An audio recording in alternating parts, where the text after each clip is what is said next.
నమస్కారం సంజయ్ సమయం న్యూస్ కి స్వాగతం. హెడ్లైన్ చూద్దాం.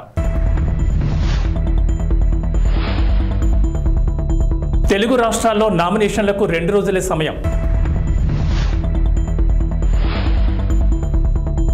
నేటితో ముగియనున్న జగన్ మేమంతా సిద్ధం బస్సు యాత్ర. వరంగల్లో సీఎం రేవంత్ రెడ్డి బహిరంగ సభ. నేటి నుంచి తెలంగాణలో మాజీ సీఎం కేసీఆర్ బస్సు యాత్ర. ఐపీఎల్లో 6 వికెట్ల తేడాతో చెన్నైపై లక్నో విజయం.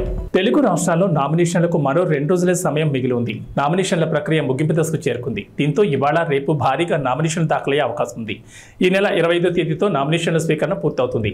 ఇప్పటికే పలువురు నామినేషన్లు దాఖలు చేశారు. మరికొందరు ఇవాళ రేపు తమ నామినేషన్లను దాఖలు చేయనున్నారు. వైనాట్ 175 టార్గెట్ గా ఏపీ ముఖ్యమంత్రి వైఎస్ జగన్మోహన్ రెడ్డి చేపట్టిన బస్సు యాత్ర నేటితో ముగియనుంది. సాయంత్రం అక్కవరం సభ తర్వాత తాడేపల్లికి చేరుకోనున్నారు సీఎం జగన్. రేపు పులివెందులలో నామినేషన్ వేస్తారు. సిద్ధం మేమంతా సిద్ధం తరహాలోని మరో విడత ప్రచారానికి కూడా వైసీపీ నేతలు ప్రణాళిక సిద్ధం చేశారు. ముఖ్యమంత్రి వైఎస్ జగన్ మేమంతా సిద్ధం బస్సు యాత్ర ఇవాటితో ముగియనుంది. నేడు శ్రీకాకుళం జిల్లాలోకి జగన్ బస్సు యాత్ర ప్రవేశించనుంది. ఈ రోజుకు జగన్ బస్సు యాత్ర 22వ రోజు చేరుకుంది. రోడ్ షో ద్వారా Etcherla bypass, Srikakulam bypass, Narasannapeta bypass, Kotabommali, Kannevalasa మీదుగా పరశురాంపురం జంక్షన్ వద్దకు చేరుకుంటారు. దోపిడీ చేస్తే బందిపోట్లు అంటాం. మరి ఎన్నికలప్పుడు తీయటి మాటలు చెప్పి ఎన్నికల మేనిఫెస్టో అని చెప్పి ఆ తర్వాత ఎన్నికలు అయిపోయిన తర్వాత ప్రజలను మోసం చేస్తే అలాంటి మోసగాళ్లను ఏమంటాం? 420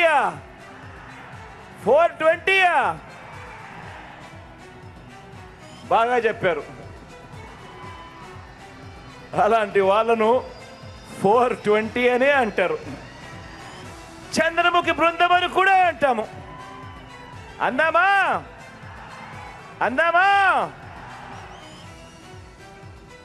ఎన్నికల్లో ఈరోజు కురుక్షేత్రంలో తలబడతా ఉన్నాం. జగన్ను ఓడించాలని వారు, పేదల్ని గెలిపించాలని, ఇంటింటి అభివృద్ధిని కొనసాగించాలని మనం చేయబోతున్న ఈ యుద్ధంలో మరో చారిత్రాత్మక విజయానికి సొంతం చేసుకునేదానికి మీరంతా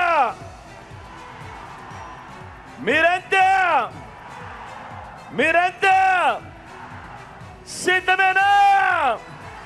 నేడు తెలంగాణ సీఎం రేవంత్ రెడ్డి సికింద్రాబాద్, వరంగల్లో పర్యటించనున్నారు. సికింద్రాబాద్ ఎంపీ అభ్యర్థిగా దానం నామినేషన్ వేయనున్నారు. ఈ సందర్భంగా దానం నాగేందర్ నామినేషన్ ర్యాలీలో సీఎం రేవంత్ పాల్గొనున్నారు. అనంతరం సాయంత్రం వరంగల్లో జరిగే బహిరంగ సభకు సీఎం రేవంత్ రెడ్డి హాజరు కానున్నారు. అయితే ఇవాళ హన్మకొండ జిల్లాలో సీఎం రేవంత్ పర్యటించనున్నారు. కాగా మడికొండలో కాంగ్రెస్ నిర్వహిస్తున్న ప్రజాగర్జన సభలో రేవంత్ రెడ్డి పాల్గొనున్నారు. Wardhannapet MLA KR Nagaraju, station Ghanpur MLA Kadiyam Srihari, Parakala MLA Revuri Prakash Reddy సభా ప్రాంగణాన్ని పరిశీలించారు. Warangal police commissioner Ambar Kishore Jha, central zone DCP MA భారీతో కలిసి హెలిపాడ్ సెంటర్ పార్కింగ్ స్థలాలను పరిశీలించారు. బీఆర్ఎస్ అధినేత మాజీ సీఎం కేసీఆర్ రాష్ట్ర వ్యాప్తంగా బస్సు యాత్ర నిర్వహించనున్నారు. ఈ బస్సు యాత్ర మే 10వ తేదీ వరకు కొనసాగనుంది. సుమారు 17 రోజుల పాటు సాగే ఈ యాత్రకు ఎన్నికల సంఘం అనుమతి ఇవ్వడంతో పార్టీ అవసరమైన ఏర్పాట్లు చేస్తోంది. నేడు ఉమ్మడి నల్గొండ జిల్లాలో కేసీఆర్ బస్సు యాత్ర, మిర్యాలగూడ నుంచి సూర్యాపేట వరకు కేసీఆర్ బస్సు యాత్ర కొనసాగనుంది. బీఆర్ఎస్ విడుదల చేసిన టూర్ షెడ్యూల్ ప్రకారం సూర్యాపేట, వరంగల్, కరీంనగర్, మహబూబ్ నగర్, ఖమ్మం, నిజామాబాద్ జిల్లా కేంద్రాలతో పాటు రామగుండం, కొత్తగూడెం, వేణవంక ప్రాంతాల్లో కేసీఆర్ బస చేస్తారు. కేసీఆర్ పాల్గొనే ఒక రోడ్ షోకి మరో రోడ్ షోకి మధ్య దాదాపు 10 నుంచి 12 గంటల సమయం ఉంది.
అది కాదు మీరు అడ్డుండొద్దంటే మీరే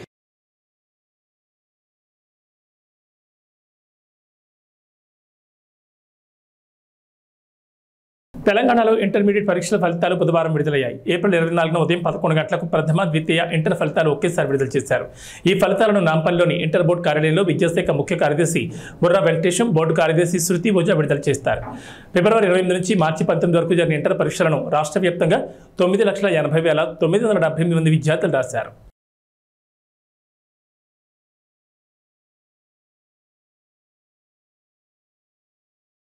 అమిత్ షా తెలంగాణ పర్యటన ఖరారైంది. రేపు అమిత్ షా హైదరాబాద్కు రానున్నారు. ఎల్బీ స్టేడియంలో పోలింగ్ బూత్ ఇన్ఛార్జీలతో సమావేశం కానున్నారు. అనంతరం భాగ్యలక్ష్మి అమ్మవారిని దర్శించుకోనున్నారు. తెలంగాణలో లోక్సభ ఎన్నికల బరిలో నిలిచే అభ్యర్థులపై కసరత్తు జరుగుతోంది. ఇప్పటికే 8 మందిని ప్రకటించిన బీజేపీ మరో 9 మంది గెలుపు గుర్రాల కోసం వేట కొనసాగిస్తోంది. ఈ క్రమంలో ఈ నెల 12న అమిత్ షా హైదరాబాద్కు వస్తున్నట్లు తెలిపారు.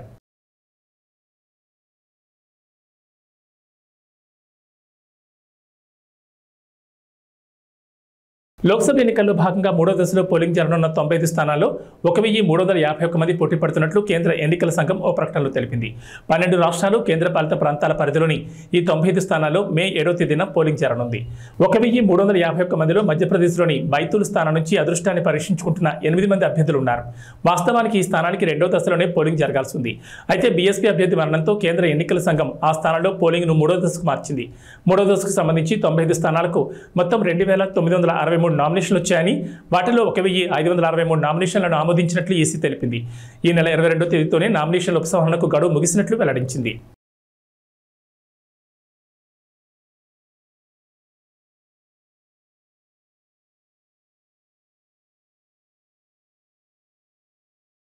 ఆయుధాల కొరతతో ఇబ్బంది పడుతున్నాం, సైనిక సాయం కావాలంటూ గత కొంతకాలంగా మొరపెట్టుకుంటున్న ఉక్రెయిన్కు మరో ఊరట కలిగించే వార్త. ఇప్పటికే $61 బిలియన్ ప్యాకేజీకి అమెరికా ప్రతినిధుల సభ పచ్చజెండా ఊపడంతో తెలిపిన పడ్డ ఉక్రెయిన్కు మంగళవారం బ్రిటన్ కూడా సైనిక ప్యాకేజీని ప్రకటించింది. 542 కోట్ల సాయాన్ని అందించనున్నట్లు బ్రిటన్ ప్రధాని రిషి సునాక్ తెలిపారు.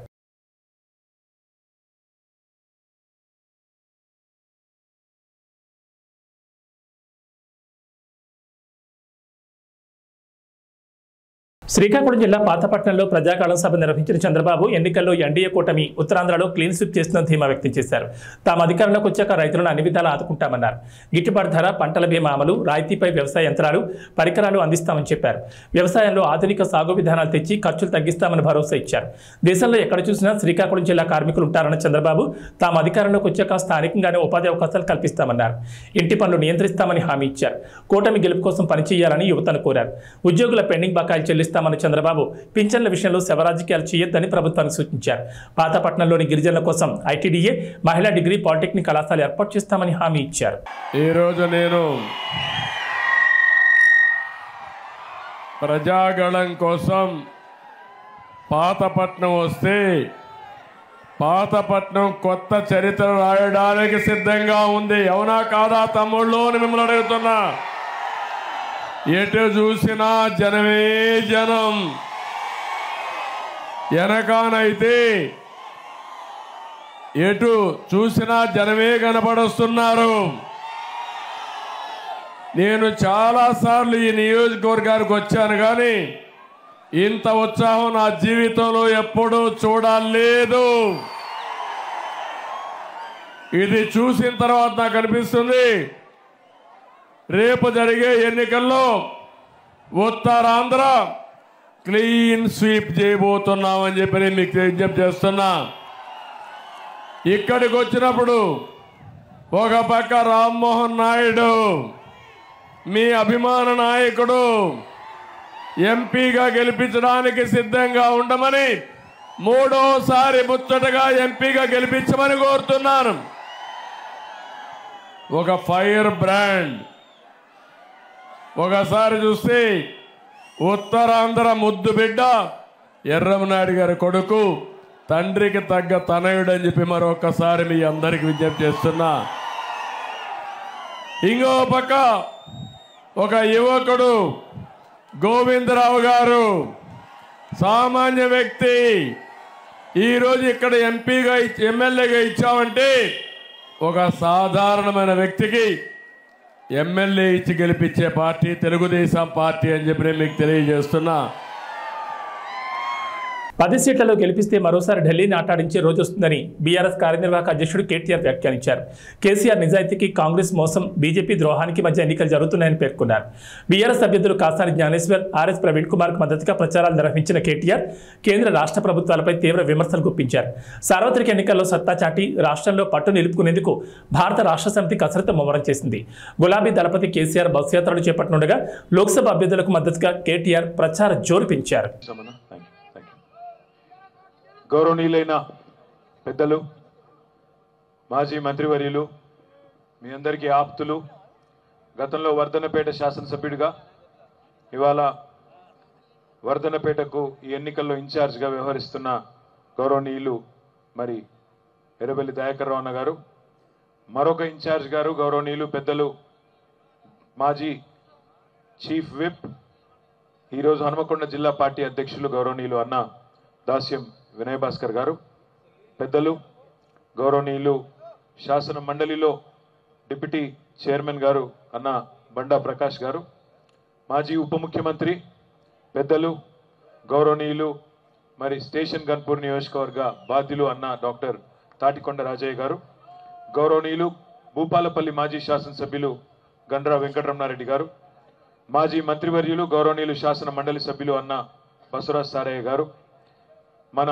స్థానిక సంస్థల ఎమ్మెల్సీ ఈరోజు యువకుడు ఉత్సాహవంతుడు వరంగల్ ఈస్ట్ ఇన్ఛార్జ్గా ఉన్న తమ్ముడు పోచంపల్లి శ్రీనివాసరెడ్డి గారు, పరకాల మాజీ శాసనసభ్యులు గౌరవనీయులు అన్న చెల్ల ధర్మారెడ్డి గారు, కూడా చైర్మన్ గారు సోదరులు సుందర్రాజ్ గారు, గౌరవనీయులు సోదరిమణి లలితా యాదవ్ గారు, గౌరవనీయులు మాజీ జిల్లా పరిషత్ చైర్మన్ సమ్మారావు గారు, గౌరవనీయులు జనార్దన్ గౌడన్న గారు, కేతిరెడ్డి వాసుదేవ్ రెడ్డి గారు, వేదిక పైన ఉన్న గౌరవనీయులైన సీనియర్ నాయకులకు, గౌరవనీయులైన వర్ధన్నపేట నియోజకవర్గంలోని వివిధ మండలాల అధ్యక్షులకు, అదేవిధంగా వివిధ డివిజన్ల అధ్యక్షులకు, గౌరవ కార్పొరేటర్లకు, మాజీ కార్పొరేటర్లకు, ఎవరెవరి పేర్లైతే నేను చెప్పలేదో మనసులనే తిట్టుకోండి, బయటికి తిట్టుకోవద్దని కోరుతూ, మరి వేదిక ముందున్న పాత్రికేయ మిత్రులకు, వర్ధన్నపేట నియోజకవర్గం నుండి ఈరోజు ఇంత పెద్ద సంఖ్యలో రాత్రి 9 అవుతుంటే కూడా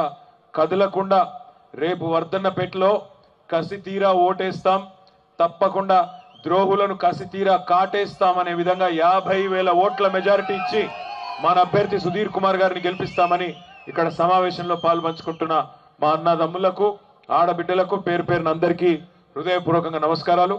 మన పార్లమెంట్ అభ్యర్థి డాక్టర్ సుధీర్ గారికి కూడా హృదయపూర్వకంగా అడ్వాన్స్ గా కాబోయే ఎంపీ కాబట్టి అడ్వాన్స్ గా హృదయపూర్వకంగా శుభాకాంక్షలు కూడా నేను తెలియజేస్తా ఉన్నాను. చంపిన్రు, బిడ్డను వేరు చేసిండ్రని తెలంగాణ ఏర్పాటు మీద విషం జిమ్మినందుకు కోటే అన్నా, 5 మండలాలు తీసుకుపోయి ఆంధ్రాలో బలవంతంగా కలిపినందుకు కోటే అన్నా, లేదా మనకిచ్చిన పునర్విభజన చట్టంలో ఒక్క హామీ నిలబెట్టుకోనందుకు మనం ఓటే అన్నా, కాజీపేటలో కోచ్ ఫ్యాక్టరీ పెట్టనందుకు, బయ్యారంలో ఉక్కు కర్మాగారం పెట్టనందుకు, ఇచ్చిన ఒక్క మాట నిలుపుకోనందుకు ఓటే అన్నా, తెలంగాణకు ఒక్క మెడికల్ కాలేజ్ ఇయ్యనందుకు, ఒక్క నవోదయ పాఠశాల పెట్టనందుకు, ఒక్క విద్యా సంస్థ పెట్టనందుకు ఓటే అన్నా, లేదా 2014లో నువ్వే కదా డైలాగులు కొట్టినావు, నేను భారతదేశానికి మొత్తం ఏదైతే నల్లధనం బయటికి పోయిందో దాన్ని తీసుకొస్తా, ప్రతి ఒక్కరి ఖాతాలో 15 లక్షల రూపాయలు వేస్తా అన్నాడు నరేంద్ర మోడీ. పడ్డాయా 15 లక్షలు? పడ్డాయా మోడీ 15 లక్షలు?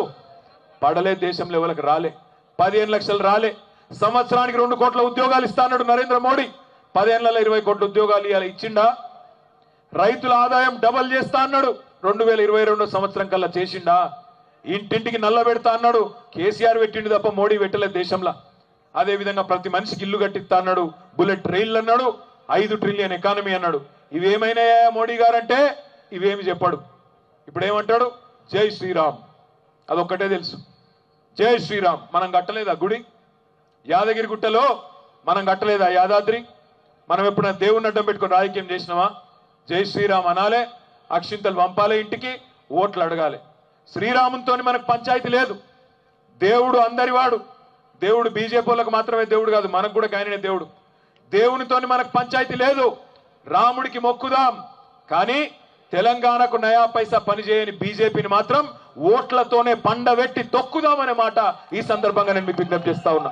ఒక్క బుడ్డ పైసా పనిచేయలే బీజేపీ ఈ దేశానికి కానీ మన రాష్ట్రానికి కానీ. అట్లాంటి వాళ్ళని ఎందుకు ఆదరించాలి? ఏం చేసిందని ఇవాళ వాళ్ళకి ఓట్లు వేయాలి, ఏం చేస్తారని చెప్పి రేపు ఓట్లు వేయాలనే మాట దయచేసి ఆలోచించమని నేను కోరుతా ఉన్నా. నేను ముగించే ముందు మీ అందరితో ప్రార్థించేది ఒకటే, ఈ పార్లమెంట్ ఎన్నిక సుధీర్ కుమార్ ఎన్నిక కాదు. ఈ పార్లమెంట్ ఎన్నిక మనందరి బతుకు తెరువుకు సంబంధించిన ఎన్నిక, తెలంగాణ భవిష్యత్తుకు సంబంధించిన ఎన్నిక. తెలంగాణకున్న ఒక్క గొంతు కేసీఆర్. ఆ కేసీఆర్ గారినే ఇలా ఖతం చేయాలని కాంగ్రెస్ బీజేపీ కుమ్మక్కై రాజకీయం చేస్తూ ఇవాళ మన పార్టీని సార్వత్రిక ఎన్నికల వేళ ముఖ్యమంత్రి రేవంత్ రెడ్డి పాలమూరు జిల్లాలో 5వ పర్యటించారు. మహబూబ్ నగర్ లోక్సభ స్థానం పరిధిలోని నారాయణపేట జిల్లా మద్దూరులో కాంగ్రెస్ కార్యకర్తల సమావేశానికి హాజరయ్యారు. లోక్సభ ఎన్నికల్లో కాంగ్రెస్ ను దెబ్బతీసేందుకు బీఆర్ఎస్ బీజేపీ కుట్రలు పన్నుతున్నాయని ఆయన ఆరోపించారు. 10 ఏళ్ల కేసీఆర్ హయాంలో తెలంగాణ నాశనమైందన్నారు. రుణమాఫీపై బీఆర్ఎస్ నేతల విమర్శలపై రేవంత్ ఎదురుదాడి దిగారు. తర్వాత కొత్తపల్లి మండలంలోని తిమ్మారెడ్డిపల్లిలో బాబాజీ ఆలయానికి వెళ్లిన సీఎం ప్రత్యేక పూజలు నిర్వహించారు. అనంతరం నాగర్ కర్నూలు జిల్లా బిజినపల్లిలో కాంగ్రెస్ జనజాతర సభకు హాజరయ్యారు. డీకే అరుణ, ఆర్ఎస్ ప్రవీణ్ కుమార్లతో తనకు ఎలాంటి వివాదం లేదన్నారు. 70 ఏళ్ల తర్వాత పాలమూరు జిల్లాకు వచ్చిన అవకాశాన్ని ఉపయోగించుకుని అభివృద్ధి చేసుకుందామని, అందుకు 2 ఎంపీలను గెలిపించాలని రేవంత్ ప్రజలకు పిలుపునిచ్చారు. సీఎం జగన్ పై 26 కేసులున్నాయి. 11 సిబిఐ కేసులు, 9 ఈడీ కేసులున్నాయి. నంద్యాల, విజయవాడ, మంగళగిరి, పొన్నూరు, సరూర్ నగర్ పోలీస్ స్టేషన్లో 6 కేసులున్నాయి. జగన్ పెద్ద కూతురు హర్షిణి రెడ్డి పేరిట 4.43 కోట్ల విలువ చేసి 4.187 కిలోల బంగారం, చిన్న కూతురు వర్షితారెడ్డిల పేరిట 4.40 కోట్ల విలువ చేసి 3.450 కిలోల బంగారం ఉంది. జగన్ పెద్ద కూతురు పేరిట కర్ణాటకలో 2 వాణిజ్యేతర స్థలాలు, ఇడుపులపాయలో 4.5 ఎకరాలు, 5.50 ఎకరాలు, కె ఎల్లమ్మవారిపల్లిలో, పాలెంపల్లిలో 1.63 కోట్ల విలువ చేసే ఆస్తులున్నాయి. ఇక చిన్న కూతురుకు అదే ప్రాంతంలో అంతే సమానంగా ఆస్తులున్నాయి.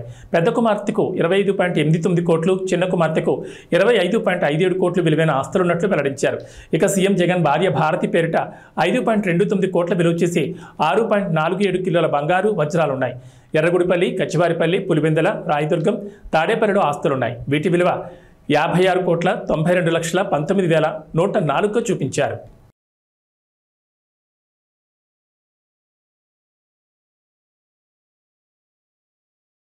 హీరో బాలకృష్ణ చిన్న కూతురు తేజస్విని అల్లుడు విశాఖ టీడీపీ ఎంపీ అభ్యర్థి భరత్ పేరిట 393.41 కోట్ల ఆస్తులున్నాయి. భరత్ పేరిట 16.89 కోట్ల చరాస్తులు, 183.95 కోట్ల స్థిరాస్తులు, తేజస్విని పేరుతో 48.36 కోట్ల చరాస్తులు, 44.20 కోట్ల స్థిరాస్తులు ఉన్నాయి. భరత్కి 7 కేజీల గోల్డ్, 51 కేజీల సిల్వర్, తేజస్వినికి 5.3 కేజీల బంగారం, 52.50 కేజీల వెండి ఉంది. ఇక చంద్రబాబు తరపున ఆయన భార్య భువనేశ్వరి కుప్పం నియోజకవర్గంలో నామినేషన్ దాఖలు చేశారు. ఈ సమయంలో ఆమె తమ ఆస్తులను ప్రకటించారు. ఇద్దరికీ కలిపి 931 కోట్ల ఆస్తులున్నట్లు తెలిపారు. 2019 ఎన్నికల నాటి ఆస్తులతో పోలిస్తే 39% పెరిగినట్లు తెలుస్తోంది. 3 కోట్ల విలువైన బంగారం, డైమండ్స్, వెండి ఆభరణాలు ఉన్నట్లు తెలిపారు. అలాగే చంద్రబాబుపై 24 కేసులు ఉన్నట్లు పేర్కొన్నారు. హిందూపురం టీడీపీ ఎమ్మెల్యే అభ్యర్థిగా నందమూరి బాలకృష్ణ నామినేషన్ వేశారు. తన పేరిట 81.63 కోట్ల ఆస్తులున్నాయని ఎన్నికల అఫిడవిట్లో పేర్కొన్నారు. తన భార్య వసుంధర ఆస్తుల విలువ 140.38 కోట్లని, కొడుకు మోక్షజ్ఞ ఆస్తులు 58.63 కోట్లని తెలిపారు. తనకు 9.9 కోట్లు, తన భార్యకు 3.83 కోట్ల అప్పులు ఉన్నాయని వెల్లడించారు.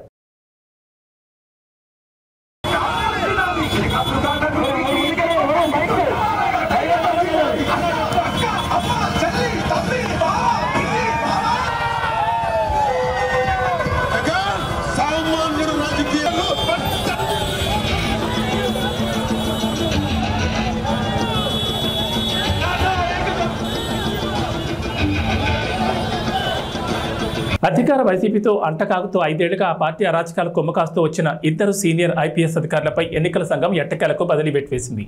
ఆంధ్రప్రదేశ్ నిఘా విభాగాధిపతి పిఎస్ఆర్ ఆంజనేయులు, విజయవాడ సిపి కాంతిరాణా ఎన్నికల షెడ్యూల్ వచ్చాక కూడా వైసీపీకి అనుకూలంగా ఏకపక్షంగా పనిచేస్తున్నారంటూ ప్రతిపక్ష పార్టీలు ఫిర్యాదులిచ్చాయి. వాటిపై సమగ్ర విచారణ జరిపిన ఎన్నికల సంఘం చివరికి వాళ్ళిద్దరిపై చర్యలు తీసుకుంది. తర్వాత స్థానాల్లో ఉన్న అధికారులకు బాధ్యతలు అప్పగించి తక్షణమే విధుల నుంచి రిలీవ్ కావాలని ఆదేశించింది. సార్వత్రిక ఎన్నికలు పూర్తయ్యే వరకు వారికి ఎన్నికల సంబంధిత విధులేవి అప్పగించొద్దని నిర్దేశించింది. వీరి స్థానాల్లో వేరే అధికారులను నియమించేందుకు వీలుగా ఒక్కో పోస్టుకు 3 ఐపీఎస్ అధికారుల పేర్లతో ఇవాళ మధ్యాహ్నం 3 గంటల్లోగా ప్యానెల్ సమర్పించాలని సిఎస్ జవహర్ రెడ్డిని ఆదేశించింది. నిఘా విభాగాధిపతి పోస్టు కోసం అదనపు డీజీ, అంతకంటే ఎక్కువ హోదా కలిగిన అధికారుల వివరాలనే పంపాలని పేర్కొంది.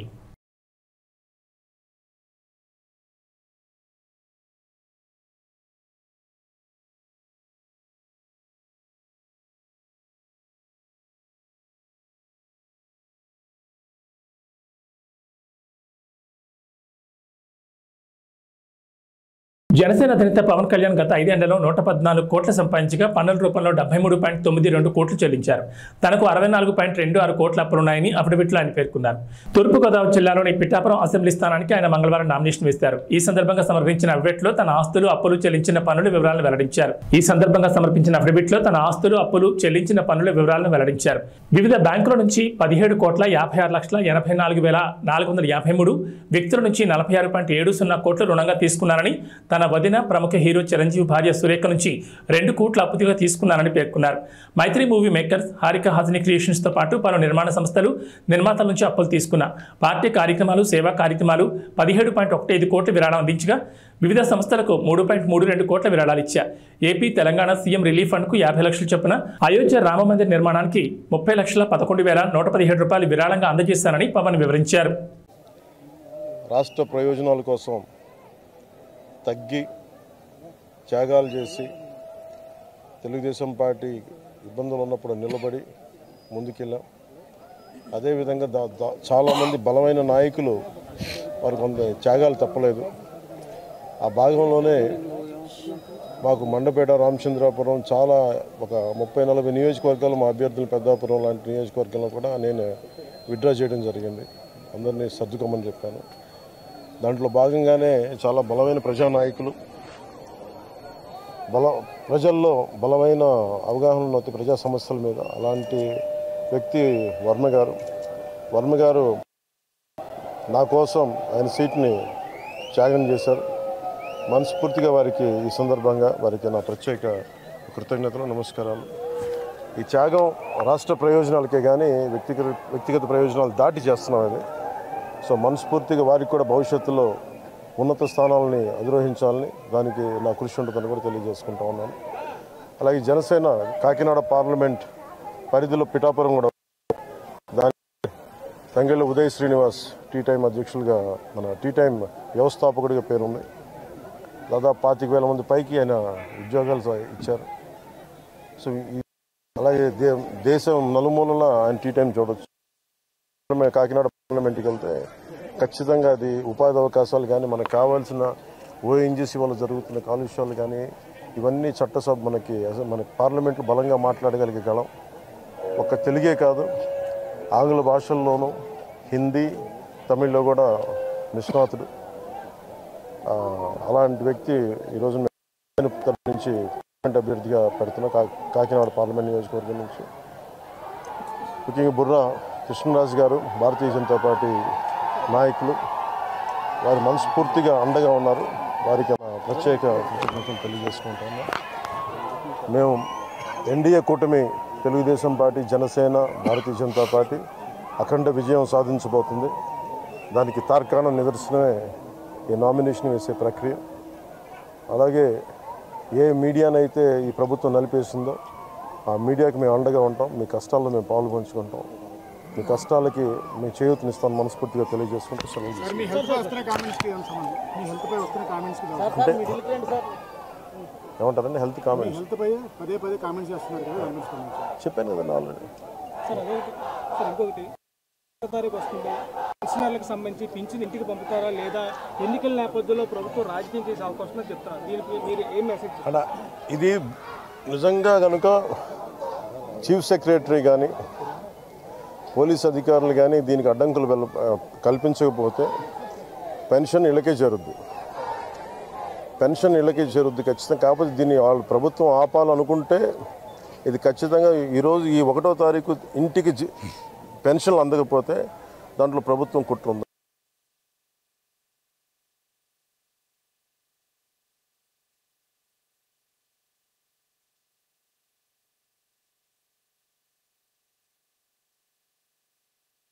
త్రికోణ పోటీ ఉంది ఈసారి.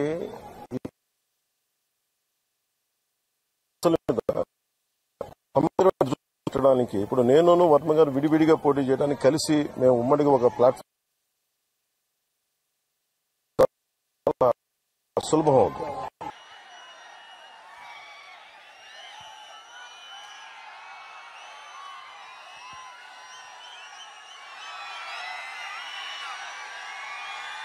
ఒక పౌర్ణమి రోజున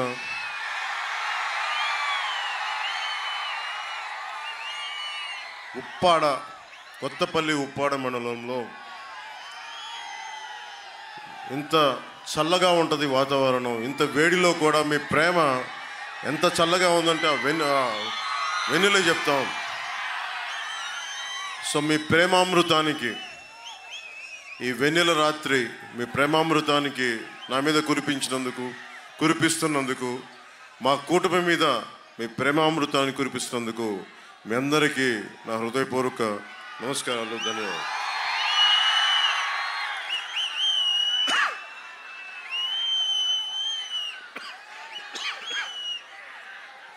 ఈ రోజున మంగళవారం పౌర్ణమి, చిత్తా నక్షత్రం, హనుమాన్ జయంతి, శ్రీపాద శ్రీవల్లభుడి నక్షత్రం ఈరోజు. అలాంటి రోజున నన్ను ప్రేమించే నా పిఠాపురం ప్రజల మధ్యలో 70,000 పైనుంచి 1,00,000 వరకు వచ్చి నాకు ఈరోజు మద్దతు తెలిపారు. నాకు ఈరోజు నామినేషన్కి మీ అందరికీ చేతులెత్తి నమస్కరిస్తున్నాం. ఇలాంటి ఘనమైన నామినేషన్ వేయడానికి ఎమ్మెల్యే బలంగా ఉండి ఎమ్మెల్యేగా చేసి ప్రజలందరి మనల్ని భారీ లక్ష్య ఛేదనలో మార్కస్ స్టానిష్ రికార్డు స్థాయి శతకం బాదడంతో ఐపీఎల్ 2024లో లక్నో సూపర్ జైంట్స్ మరో సంచలన విజయాన్ని అందుకుంది. ప్రస్తుత ఎడిషన్లో చెన్నై సూపర్ కింగ్స్ జట్టును సొంత మైదానంలో ఓడించిన తొలి జట్టుగా అవతరించింది. చెన్నై నిర్దేశించిన 211 పరుగుల భారీ లక్ష్యాన్ని 19.3 ఓవర్లలోని 6 వికెట్ల తేడాతో ఘన విజయం సాధించింది. ఏబీ బులెటిన్ విశేషాలు. నమస్కారం.